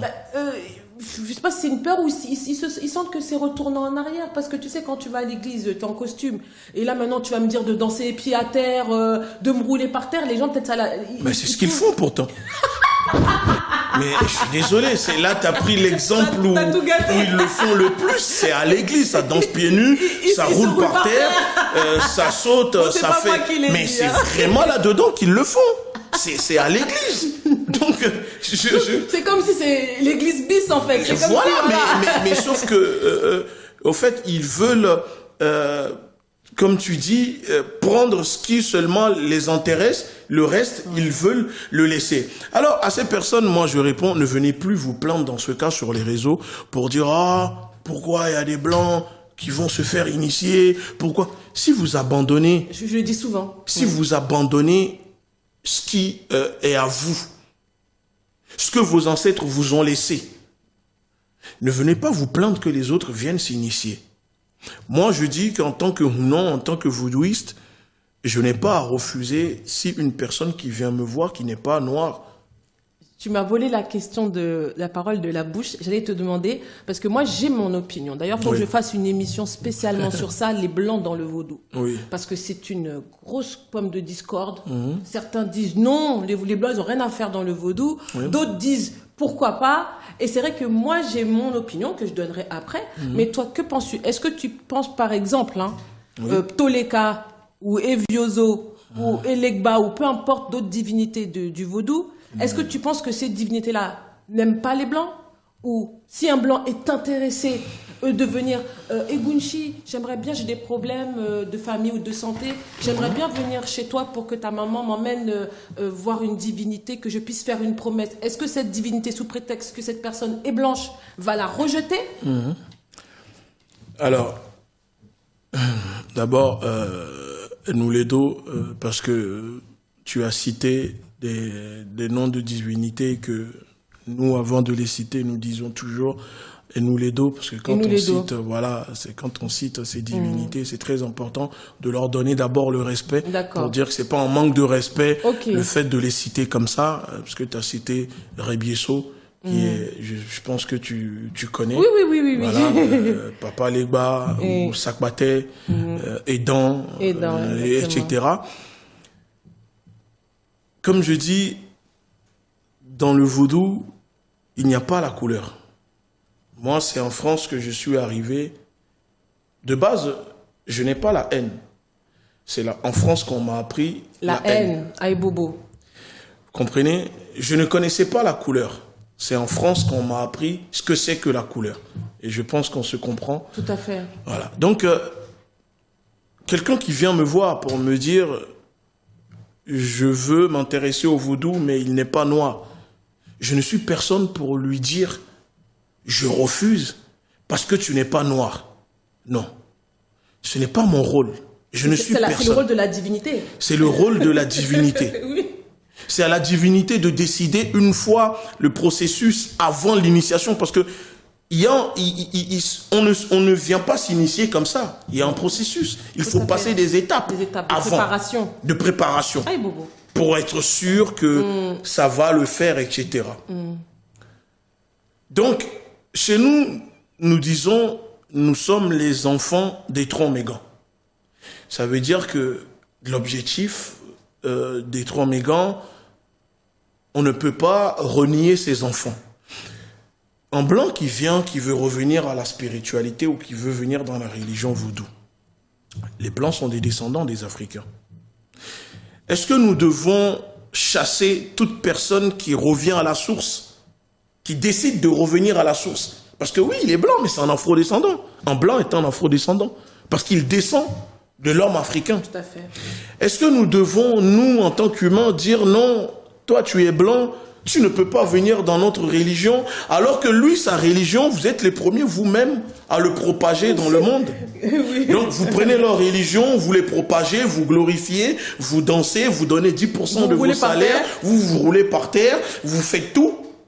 Mais quand lui vient pour faire un retour à la source que vous avez peur ou que vous ne vouliez pas faire, vous allez dire non, on ne doit pas les accepter dedans. Moi, je pense que c'est une question qu'on ne peut pas trancher comme ça pour dire tu es blanc, tu n'as pas le droit de venir dans la religion vaudou. Le vaudou n'a jamais parlé de couleur. Le vaudou ne reconnaît pas la couleur. Le vaudou, la seule chose que le vaudou regarde, c'est le cœur. Le cœur. C'est la pureté. C'est ça que regarde le cœur. Je le dis toujours. Là, Voilà. tu as même dit que les blancs sont des afrodescendants. Moi, je dis même encore plus simple. Aujourd'hui, on voit que c'est très en vogue les tests ADN. Pour savoir d'où venons-nous. Souvent, nous, Caribéens ou même les Afro-Américains font ces tests ADN parce qu'ils ne savent pas d'où ils viennent. C'est vrai qu'on dit non, moi je suis antillaise, mais antillais, c'est pas une race. Oui. Haïtien, ce n'est pas une race. C'est une nationalité. Voilà, ce n'est pas une race. Quand on dit que je suis haïtien, je connais pas la race haïtienne. C'est une nationalité qu'on a eue à partir de 1804. Donc ça veut dire qu'à la base, on vient tous de quelque part. Donc il y a ce truc, ce test ADN. Donc il y a plusieurs grands laboratoires qui peuvent avoir à partir de votre ADN et à partir de votre ADN, ils peuvent déceler votre patrimoine génétique et savoir à quelle tribu, quelle ethnie vous venez. Eh bien, vous savez que même nous, on peut avoir la couleur noire, ou il y a même des noirs qui sont même plus foncés que toi. Eh bien, qu'on leur dit, vous avez 3% d'Italiens, vous avez 10% d'Espagnols. Eh bien, c'est la même chose. On peut voir un blanc. Il a la couleur blanche, mais il a 5%, 10% de noir. Et qu'est-ce qui te dit que c'est pas ces 5%, c'est pas ces 10% de noir qui font qu'il y a ses ancêtres là, dans ces 10% de son sang, qui l'appellent. C'est ça, si c'est un appel des ancêtres. On s'arrête à l'apparence. On ne regarde pas le cœur. Les lois, donc nous on dit les lois en Haïti, les lois regardent le cœur. Et encore pire, quand tu as dit que tout à l'heure, oui, que quand on est intéressé, une fois qu'on a fini la première étape, c'est de s'informer, les livres, le YouTube et Google, eh ben, la deuxième étape, c'est quoi? C'est de se déplacer, d'aller assister, d'aller regarder. Eh ben, tu sais, il y a des blancs. Ils viennent assister dans des cérémonies. Ah, mais là, c'est le show, hein. C'est le show. Ah oui, c'est le show. Oui, c'est ça. Ça se roule par terre. Des fois, même la divinité les possède. Mais toi-même, tu es noir, tu n'es pas possédé. Tu n'es pas possédé. Donc, ça veut dire que tu te dis, mais qu'est-ce que ce blanc-là a que toi-même tu n'as pas. Oui, et c'est souvent, ça. des fois, certains blancs ont cette pureté de cœur, ont cette prédisposition, des fois dans les gènes, dans ses racines, dans ses ancêtres, dans sa lignée familiale, que certains afro-descendants n'ont pas. Donc c'est pour ça que le vaudou, au jour d'aujourd'hui, hein, c'est pas une question qu'on peut trancher, oui ou non. Non. Et nous, moi, je pense que c'est du cas par on n'est cas. pas légitime, on est pour trancher. C'est ceux qui sont encore au-dessus de nous. Oui, c'est du cas par cas. C'est du cas par cas, en fait, qu'il faut traiter. Et surtout, en tant que vaudouisant, c'est très important de le dire aux gens, le vaudou est une religion d'ouverture, de et paix, d'amour, de partage, et surtout non violent. Oui. Parce que aucun vaudouisant sur terre n'est parti coloniser un peuple, esclavagiser un peuple, génocider un peuple. C'est vrai. C'est très important de le dire. Et chez nous, nous disons que les divinités... bon, je vais faire juste un petit parenthèse. Moi, je suis allé au Mali récemment.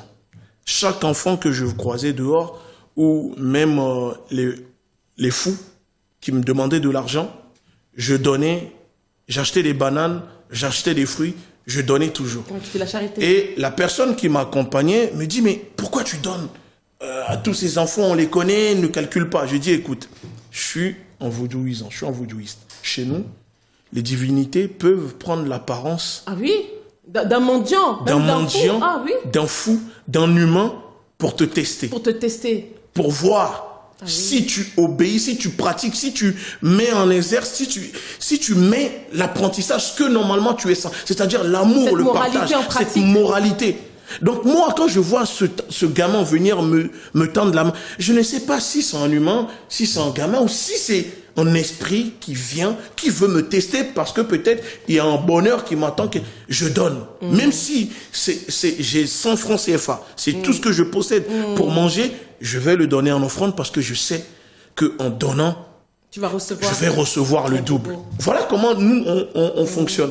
Vous voyez, c'est vraiment pour dire que un blanc qui vient, je ne vais pas lui dire non. Libre à lui s'il vient réellement avec un bon cœur pour être initié.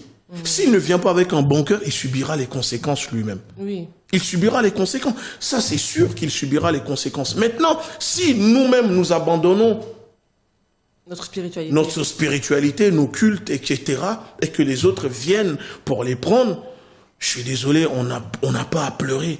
On n'a pas à pleurer du tout. Parce que eux, d'un côté, la religion, ça contamine le monde. Et nous, moi, je suis heureux. Demain, quand je vois des Asiatiques, des gens dire que... Je me dis, bah voilà, ça prouve qu'ils sont en train de revenir à la source. Oui, ils reconnaissent les bienfaits. Ils reconnaissent les bienfaits. Ils reviennent à la source. Être initié, c'est ça qu'on a dit au début de l'émission. Beaucoup de personnes confondent le fait d'être initié et posséder des secrets. C'est pas parce que tu es initié que ça veut dire que tu possèdes le secret de tout. Non, tu es juste initié, tu viens faire ta prière, on t'aide à faire... Mais c'est tout. Oui, c'est vrai. C'est tout. Au fait, il ne faut pas confondre un simple initié, c'est-à-dire un fidèle, un disciple qui va prier, et non ceux qui détiennent les secrets, les choses.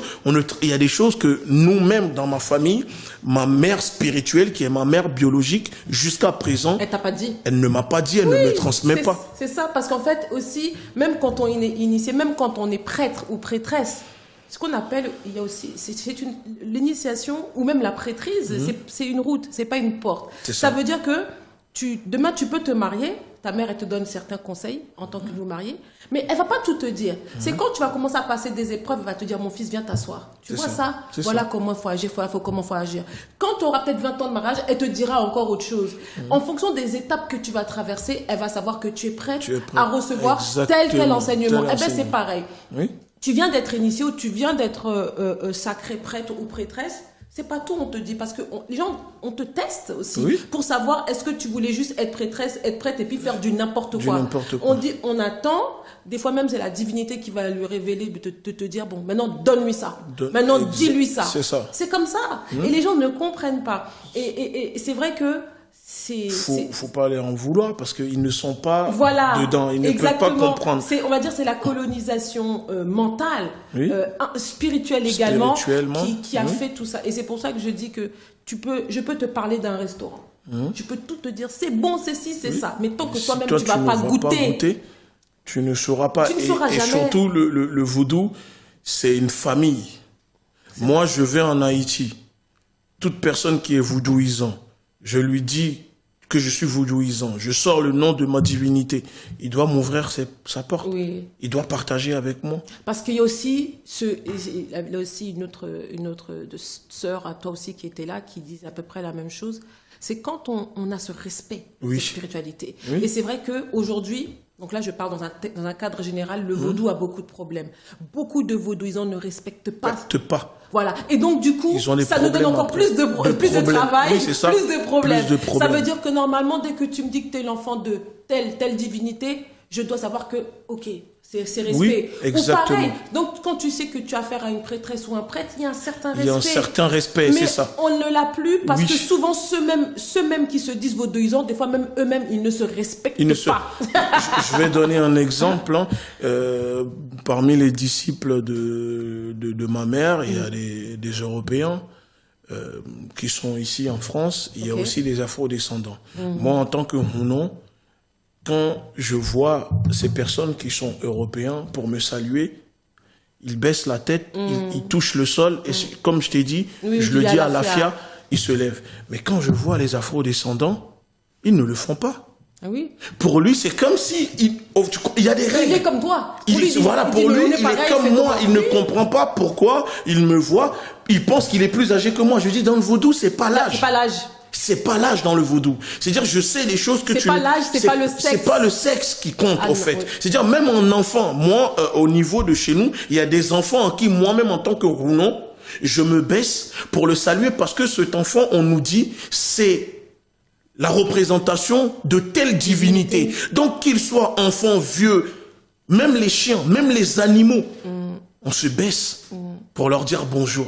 Vous voyez, c'est pour te dire que si nous-mêmes, on a des choses que nous refusons de pratiquer, de respecter. Moi, c'est pour ça que je respecte tout le monde. Je respecte tout le monde et j'ai un comportement, j'ai des choses à partager. Parce que avec le FA, tous les jours, nous savons comment ma journée va se dérouler, comment ma semaine va... Moi, il y a des choses... C'est un guide, ça vous guide. C'est un guide, c'est le secret. Tant que moi, on ne transmet pas. Et d'ailleurs, j'ai partagé une vidéo où j'ai pris la parole parce qu'ils veulent développer un tourisme au niveau du vaudou, parce qu'il y a un prêtre vaudou qui enseigne le fa à des universitaires occidentaux. Oui, qui ensuite... Moi, j'ai partagé j'ai dit, je suis contre. Oui. Je suis pour qu'on ouvre, qui est l'ouverture. Mais partager, apprendre le fa que même...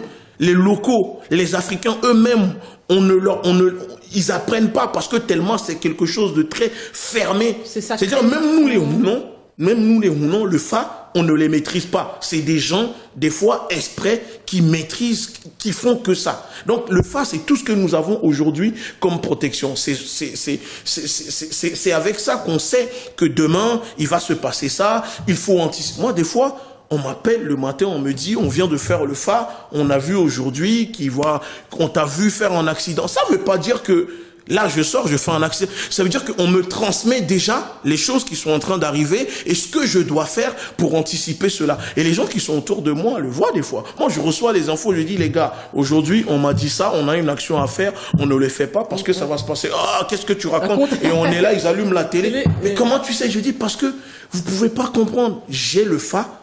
J'écoute beaucoup.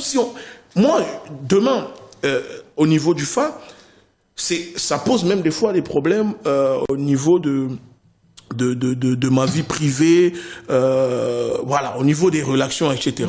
Parce que je peux avoir... Si on va sortir au restaurant, le fa dit truc, tu dis on va plus au restaurant. Je vais pas au restaurant. Ou j'ai une copine, elle veut faire ça, telle chose, telle pratique. Je lui dis, moi, je peux pas le faire. Parce que c'est interdit dans mon fa. J'avais vu une publication un jour qui parlait un petit peu des certaines pratiques dans le vaudou. C'est vrai que... C'est interdit. Moi, j'ai dit... j'ai dit non, je sais pas si j'aurais... Bah voilà, c'est ça qui pose des fois pour moi. Et c'est vrai que nous, j'avais discuté de ça avec certains frères et sœurs vaudouisants aussi. Mais c'est vrai que nous, en Haïti, vous savez, l'Haïti, le vaudou haïtien, c'est un florilège, c'est une mosaïque de toutes les pratiques africaines ancestrales, oui. pas que du Bénin. Là, on a du Congo, du Nigeria, du Togo, de la Guinée, du Sénégal, etc.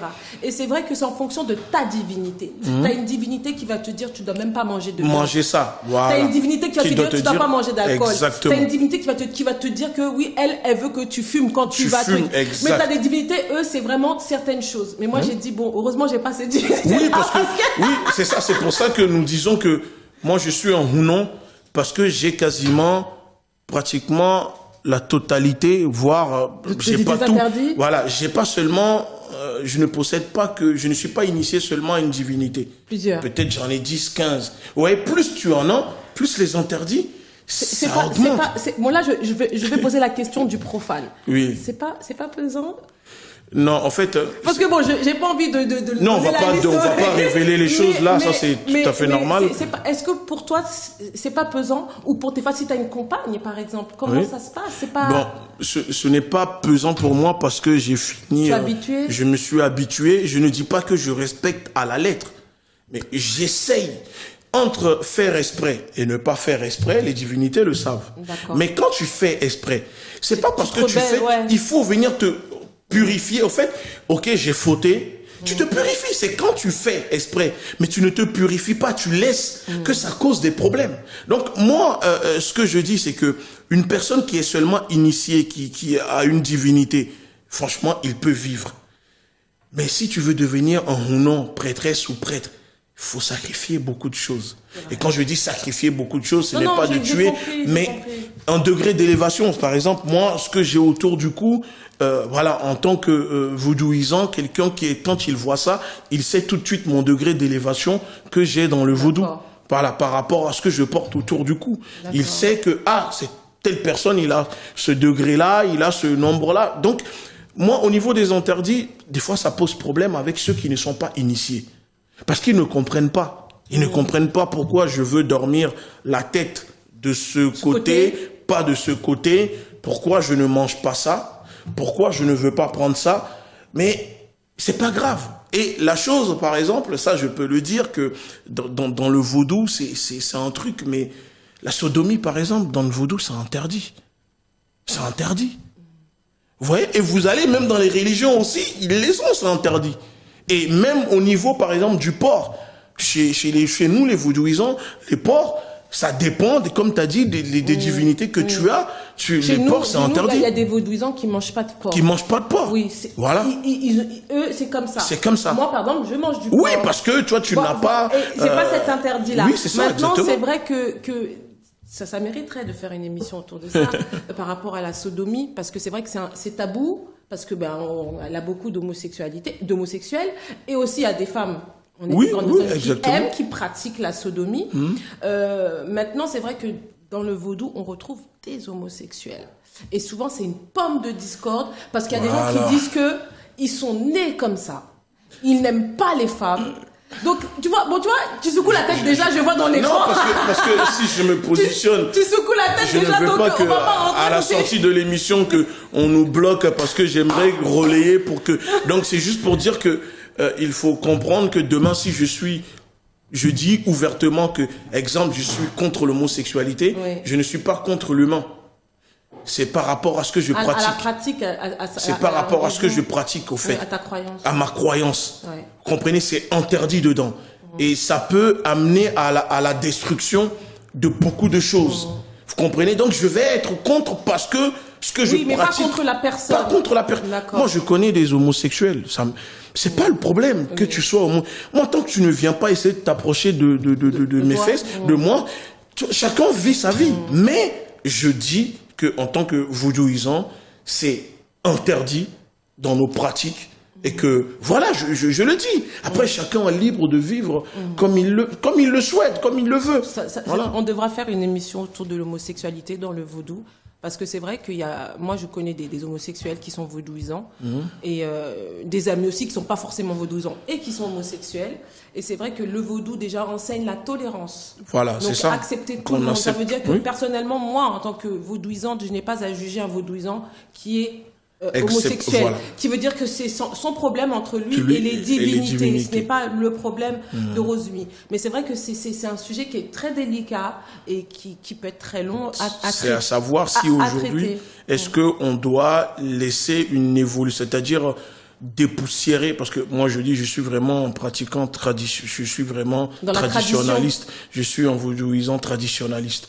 On peut retrouver aujourd'hui des vaudouisants qui, comme tu as dit, qui sont modernes, qui font tout un truc. Mais moi, je suis vraiment, c'est-à-dire la pureté du truc, c'est ce que je pratique. Ouais. De toute façon, je pense, comme je dis toujours, le vaudou, déjà une fois qu'on est en surface, il faut aller en profondeur. Donc, ça va avec votre maître initiateur ou votre maîtresse initiatrice. C'est elle qui va vous éduquer parce que c'est une éducation spirituelle également. C'est ça. Et vraiment, c'est là qu'on va trouver sa voie ou non. Ok. Merci. Ensuite, on va passer tout de suite au dernier point avant de faire la pause. Oui. Bon, bien que tu avais un petit peu répondu tout à l'heure. Comment vaincre, selon toi, qu'est-ce que tu peux expliquer aux téléspectateurs, comment vaincre les liens de l'aliénation? Alors, pour vaincre les liens de l'aliénation, je pense que il faut en parler. Il faut sensibiliser, alerter sur le danger des escrocs, de ces faux prêtresses et prêtres, etc., qui aujourd'hui pilulent sur les réseaux. Et surtout, je dirais aux personnes que si quelqu'un vous dit « envoyez-moi de l'argent en Western Union », il vous appelle après, il vous dit au téléphone « voilà ». Tu es initié. Non, cours. Parce que pour moi, on ne peut pas initier quelqu'un qu'on n'a jamais vu au téléphone. Nous ne sommes pas chez les terroristes qui convertissent, qui font les gens pour dire ça y est, tu deviens musulman, tu peux partir au dire. Non, on ne peut pas initier quelqu'un au téléphone qu'on n'a jamais vu. Ou à distance. Tu ne sais pas quelle divinité tu as, ce que tu ne dois pas faire. Moi, je rencontre beaucoup de personnes qui me disent « Ah, t'es vaudouisant, je suis vaudou. » Je dis « Ah ouais, t'es initié quand ?»« Ouais, mais il m'a initié au téléphone, j'ai envoyé de l'argent, il m'a dit « T'es initié. » J'ai dit « Non, mais écoute, tu sais quoi, déjà, viens à la maison. » Moi, je te ramène, déjà, même en France, ici, je voyage, ma mère, elle voyage avec les divinités. Voilà, viens à la maison, viens déjà faire une consultation. Une consultation, déjà, c'est-à-dire que tu dis rien, tu ne me dis rien. Je t'envoie voir la personne qui est ma mère spirituelle et tu verras par toi-même si déjà ça te donne envie de continuer ou pas. J'ai rencontré des frères, des sœurs que j'ai mis sur la voie aujourd'hui qui sont heureux. C'est-à-dire une mère spirituelle ou un père spirituel dans le vaudou, il faut aussi expliquer aux gens que ce n'est pas seulement au niveau de la spiritualité. Cette personne intervient aussi dans la vie de tous les jours. Moi, je vois ma mère spirituelle, tous les jours, elle est au téléphone avec ses élèves parce qu'ils ont un problème dans leur couple, parce qu'il y a une petite dépression au niveau du travail. En fait, c'est vraiment quelqu'un qui t'accompagne, qui te guide. On appelle ça un guide. C'est un guide, au fait. Voilà. C'est un guide. Donc, quelqu'un que tu payes, que tu n'as jamais vu sur Internet, qui dit que tu es initié. Demain, quand tu as des problèmes, comment tu fais? Comment tu fais? Parce qu'il faut que cette personne te guide vers la lumière. Cette personne doit te transmettre. Et je dis minimum pour que quelqu'un qui vient de se faire initier maîtrise la base. Pour moi, minimum, il faut 5 ans. 5 ans. Ouais, donc c'est pour ça que moi je parle, je sensibilise. D'ailleurs, je pense que au niveau de la lutte panafricaine, beaucoup sont d'ailleurs étonnés parce que d'habitude c'est toujours les chrétiens, les musulmans qui sont dans cette lutte et je suis quasiment un des rares panafricanistes d'un mouvement populaire qui revendique être être dans le vaudou. Je parle sur ma page, je mets comme aujourd'hui j'ai mis sur ma page, voilà, n'ayez crainte de personne tant que vous. Je mets des statuts et pourtant dans mon Facebook il y a des musulmans, il y a des chrétiens mais qui respectent. Tu t'affirmes spirituellement. Ils viennent commenter, ils respectent parce qu'ils savent que je suis certes dans le vaudou, mais j'accepte qu'ils soient musulmans. Et je dis si tu respectes ce que je pratique, je respecte ce que tu pratiques parce que ne fais pas ne me fais pas ce que tu aimerais pas que je te fasse. Si tu veux pas que j'insulte ta mère, n'insulte pas ma mère. Ne piétine pas ce que je pratique, je ne piétinerai pas ce que tu pratiques. Donc, moi, je dis aux gens, il faut qu'on sensibilise, il faut qu'on en parle. Et une émission comme celle-là est très importante parce que ça permet aux gens, j'ai envoyé ton émission à des sœurs qui se cherchaient, que j'accompagne déjà. Et ça l'a donné des idées. Elle a dit, voilà, c'est ce que je veux faire. Voilà. Et je dis, bah, tant mieux. C'est pour les... Je voulais expliquer à cette personne, regarde, c'est quoi le vaudou? Le vaudou, c'est 4 éléments. C'est la terre, l'eau, l'huile, l'alcool. C'est pas... On n'utilise pas le sang humain. Non, c'est interdit, en fait. C'est que du végétal. C'est donc, il faut sortir de ces clichés, de ces stéréotypes, de ces manipulations autour du vaudou. Non, il faut vraiment sensibiliser et découvrir. D'accord, Aïbobo. Avant qu'on passe au dernier point, oui.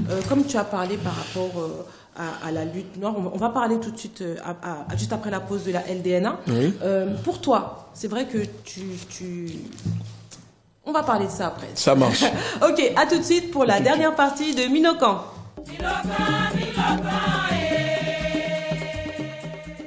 Aïe Bobo, nous voici à la dernière partie de Minokan avec notre invité Egunchi Béanzin, fondateur de la LDNA. Donc pour finir cette émission, on ne peut pas terminer l'émission sans parler de l'activité de l'invité, ce qu'il fait, ce qu'il propose pour la communauté. Donc Egunchi, tu as parlé de... On va dire un petit peu ton parcours spirituel. On a parlé un petit peu de comment tu perçois le vaudou, comment tu vis le vaudou. Tu as conseillé nos téléspectateurs qui se recherchent, qui ont peur un petit peu de ces fausses batailles, de tout ce qu'on peut trouver à l'extérieur. Toi, aujourd'hui, tu es venu en tant que fondateur, porte-parole de la LDNA. Déjà, premièrement, j'aimerais que tu nous parles de la LDNA. Tu as dit que c'est la lutte... Voilà, la LDNA, nous sommes un mouvement international de défense des afro-descendants et des Africains contre le racisme, la négrophobie, le néocolonialisme et la politique impérialiste de l'État français. Nous luttons par exemple aussi pour la restitution du patrimoine africain, pour les réparations liées aux crimes imprescriptibles qui est l'esclavage, la colonisation et l'arrêt du franc CFA. Donc nous sommes vraiment un mouvement de lutte pour l'émancipation et l'autodétermination des afro-descendants. Mais je suis porte-parole de la LDNA et non porte-parole des Noirs. Je tiens à le préciser parce que... Porte-parole de la LDNA et non porte-parole des Noirs, parce que je ne suis pas président du peuple noir, mais porte-parole de ceux qui se sentent de ce mouvement-là. D'accord. Vous êtes basé ici en France? Oui, on est basé en France. On est en France, on est au Bénin, on est au Togo, on est en Côte d'Ivoire, on est au Burkina Faso, et prochainement, si tout se passe bien, en Haïti. Aussi, nous sommes en Martinique aussi. D'accord. C'est quoi votre dernière activité que vous avez fait? La dernière activité que là nous faisons, on n'en a pas parce que c'est tous les jours. En ce moment, on apporte beaucoup d'aide pour les familles isolées avec le confinement, beaucoup d'étudiants en précarité, parce que la LDNA, c'est aussi des actions sociales et humanitaires. 90% de ce que nous faisons, c'est du social, parce que nous estimons que la lutte que nous devons faire pour libérer notre peuple doit être basée sur du social. On ne peut pas demander à des Noirs de se battre contre des entités si on n'est pas capable de les aider, si on n'est pas capable d'être solidaire, de faire un minimum. Parce que il faut se battre, mais il faut aussi du concret. Et ce concret-là, nous l'avons réalisé en mettant une banque alimentaire africaine en place depuis 2 ans, qui accompagne les familles au niveau de la communauté, qui distribue. Nous faisons des maraudes, on distribue aux étudiants. On a une banque alimentaire. L'année passée, c'est plus de 5000 repas distribués. Ça, on n'en parle quasiment pas, mais on fait vraiment beaucoup. Et prochainement, nous lançons notre parti politique qui s'appelle Les Oubliés de la République, parce que je suis en autodidacte. Moi, quand quelque chose ne me plaît pas et que je trouve qu'il n'y a pas, je fais et je me lance. C'est comme ça que j'ai lancé la LDNA. Et aujourd'hui, mon nouveau challenge que je me donne, c'est de sortir ce parti politique et de prendre des frères, des sœurs qui ont des compétences dans les quartiers, dans les cités, les mettre dedans et aller chercher maintenant le pouvoir politique. Et je dis le pouvoir noir. Nous allons prendre le pouvoir politique ici en France parce que c'est en France que se décide de comment exploiter nos pays l'Afrique, l'Haïti, etc. et briser cette politique impérialiste. D'accord. Comment t'es venue cette idée? Depuis quand et comment c'était venue cette idée de fonder la LDNA? Ça m'est venu parce que je voyais à la télé des femmes, des mères de famille dans le 9-3 se faire maltraiter avec des enfants sur le dos, le racisme. Moi-même, j'ai vécu l'injustice tout simplement parce que je suis noir. On m'a fait des choses alors que j'étais innocent. Et à un moment, je dis non, il faut vraiment se battre. Et j'ai vu qu'en France, les Noirs ne se battaient pas. Ils sont dans une soumission, chacun va travailler, gagne son pain, que demain on te maltraite dans la rue, on te traite de sale noir. En fait, on a fini par s'habituer à des choses qui ne sont pas normales, se résigner au fait. Donc je me suis dit, puisque SOS Racisme ne me défend pas, je ne me reconnais pas dedans, je vais lancer mon mouvement, je vais fonder mon organisation et j'irai me battre et propager mon idéologie à moi. Et si ça marche, tant mieux. Et voilà comment c'est arrivé. D'accord. Comment vous fonctionnez? Est-ce que c'est des bénévoles? C'est des gens qui adhèrent à votre association? Comment ça se passe? Nous ne sommes pas une association, nous sommes en mouvement. Ça veut dire que nous sommes libres. Ok. Nous faisons ce que nous disons et nous disons ce que nous faisons. On est contrôlé par personne. Mais si quelqu'un, par exemple, comme tu as dit que vous faites des maraudes ou vous faites des oui, ils peuvent venir. Si quelqu'un veut être bénévole... Bien sûr, tout le monde est le bienvenu. Moi, je dis, ce que je regarde, c'est la compétence. Que tu sois noir, que tu sois pas noir, t'es le bienvenu. Parce que eux ne refusent pas nos compétences. Ils nous exploitent. Nous, on ne refuse pas les compétences. Donc, ceux qui veulent venir nous rejoindre sont les bienvenus. Tant que vous venez, vous ne jouez pas les paternalistes avec nous. Vous êtes les bienvenus. Nous faisons des maraudes. Si vous souhaitez apporter des repas pour distribuer aux réfugiés que nous accompagnons à Porte de la Chapelle, on a mis la lumière sur la Porte de la Chapelle, sur la situation des réfugiés là-bas. On fait beaucoup de choses. Moi, je peux même pas te citer parce que ça m'arrive d'oublier. J'ai sorti des femmes dans les rues, abandonné à la rue avec son enfant. Je suis allé en une journée, on l'a trouvé en logement. En fait, je fais tellement de choses que des fois, moi-même, je n'ai plus de vie pour moi. Je n'ai pas le temps de voir ma fille, ma petite princesse, parce que tellement je suis occupé. C'est une mission que m'a confiée les ancêtres. Mais voilà. Financièrement, comment vous faites pour vous organiser tout ce qui est banque alimentaire, les plateaux repas, tout ce que vous faites, d'où vous tirez vos fonds? Est-ce que c'est de vos poches à vous? Est-ce que c'est des gens qui vous font des dons? Comment ça se passe? Il faut savoir que financièrement, on s'autofinance. C'est-à-dire, c'est ceux qui adhèrent, qui soutiennent la lutte que nous faisons, que je mène. On a un compte PayPal. S'ils veulent mettre 1 euro dedans, même s'ils ne mettent pas grand-chose, parce que ce n'est pas une église. Je ne suis pas un pasteur. D'ailleurs, je pense que je vais ouvrir une église. Je vais ouvrir une église, ça me rapportera plus. Et surtout, pour monter notre banque alimentaire, par exemple, les frères qui sont autour de moi, beaucoup, on s'est privé, par exemple, des mois et des mois de loyer, de nos loyers, pour pouvoir le mettre en place, pour débloquer, parce que c'est 10 tonnes de nourriture que nous distribuons tous les 6 mois. 10 tonnes, c'est-à-dire pâtes, riz, sucre, farine, la base de ce que les étudiants, les familles ont besoin. Donc c'est comme ça qu'on se débrouille, c'est pour ça qu'on est libre et c'est peut-être pour ça qu'on prend du plaisir à faire ce que nous faisons. Donc du coup maintenant quand vous allez Porte de la Chapelle, les autres endroits, les gens vous connaissent? Oui, mais Mamadou Gassama par exemple, c'est quelqu'un que on aidait, son affaire. Moi je vais à Porte de la Chapelle, je suis chez moi parce que la plupart, même quand ils sont en Libye, quand ils arrivent, ils demandent à nous voir, ils demandent à me voir. Parce qu'ils savent qu'en France, à Paris, il y a un noir là-bas qui aide les noirs quand ils arrivent. Parce que moi-même, je suis un blédard, ce que vous appelez un blédard, et fier de l'être. Donc, voilà ce que nous faisons. Et il y a quelques jours, on a gagné notre procès à Marseille contre l'État pour la restitution du patrimoine africain. Ils ont demandé qu'on soit condamné, mais on a été relaxé. Parce que les juges ont compris que notre lutte était légitime, noble, etc. Et prochainement, nous lançons aussi Africain et Fier.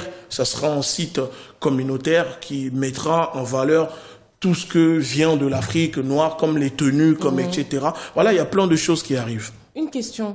Oui. Est-ce que pour toi, pour ton mouvement, ce retour à cette case identitaire et spirituelle est importante afin d'avoir une communauté noire forte?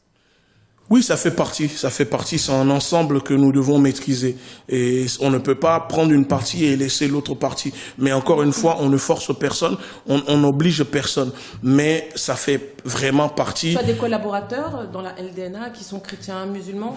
Il y a de tout. C'est comme là, vous avez vu, il y a des frères qui m'accompagnent, il y a une sœur qui est venue, elle est chrétienne, mais ça n'empêche pas que on peut. Moi, ce que je regarde, c'est pas la religion. En fait, nous mettons vraiment nos différences de côté. Quand il s'agit de nous battre pour notre communauté, ça me dérange pas qu'en noir, moi je le dis, soit chrétien ou musulman. Ce qui me dérange, c'est qu'il oublie d'abord qu'il est noir, qu'il doit se battre pour son peuple. Parce qu'un arabe qui est musulman se bat pour son peuple, pour les arabes, pour la Palestine. Oui. Alors, battons-nous pour nos peuples. Donc je suis noir, je dois me battre pour l'Haïti, pour le Congo, pour la Guinée, pour le... Vous voyez, avant d'aller me battre pour la Palestine, ça ne veut pas dire que je ne compatis pas avec les morts en Palestine. Mais moi, j'ai des morts chez moi. Si je laisse mes morts à côté et que je vais pleurer les morts des autres, soit je suis maudit, soit quelque chose ne tourne pas rond dans ma tête. Est-ce que tu as déjà été contacté par certaines organisations en Haïti par rapport à ton discours sur le vaudou, par rapport à la lutte de la LDNA? Sur la LDNA, oui, et il y a beaucoup. C'est pour ça que là, je suis en train de me préparer pour descendre en Haïti, pour voir comment nous allons nous organiser. Et on aide des orphelinats en Haïti, on n'en parle pas parce qu'on ne veut pas en parler, mais je vais sûrement le frère qui est avec moi, un de mes collaborateurs qui est là, c'est un haïtien, vous avez vu. Alors, il s'est mis à parler directement. Dès qu'il est arrivé, il a dit, c'est un restaurant haïtien, il a commencé à dire, c'est chez moi. Donc voilà, il y a de tout à la LDNA, il y a vraiment de tout. D'accord, Voilà. Bobo. Merci beaucoup. On va afficher, tu vas aussi le dire, où on peut joindre la LDNA. Tu vas aussi afficher si des gens sont intéressés de vous faire des dons, si des gens sont intéressés d'adhérer à ton mouvement, de prêter main forte, de faire du bénévolat. Donc où ils peuvent vous joindre, où ils peuvent te joindre, et aussi que tu dises, je te récapitule et tu vas après faire la synthèse, si les gens sont intéressés par la spiritualité du vaudou telle que tu l'expliques, et si toi-même tu peux, ou si tu peux leur référer quelqu'un pour faire cet accompagnement spirituel. À toi la parole. Je pense que ça va être plus simple de vous transmettre tout ça. D'accord.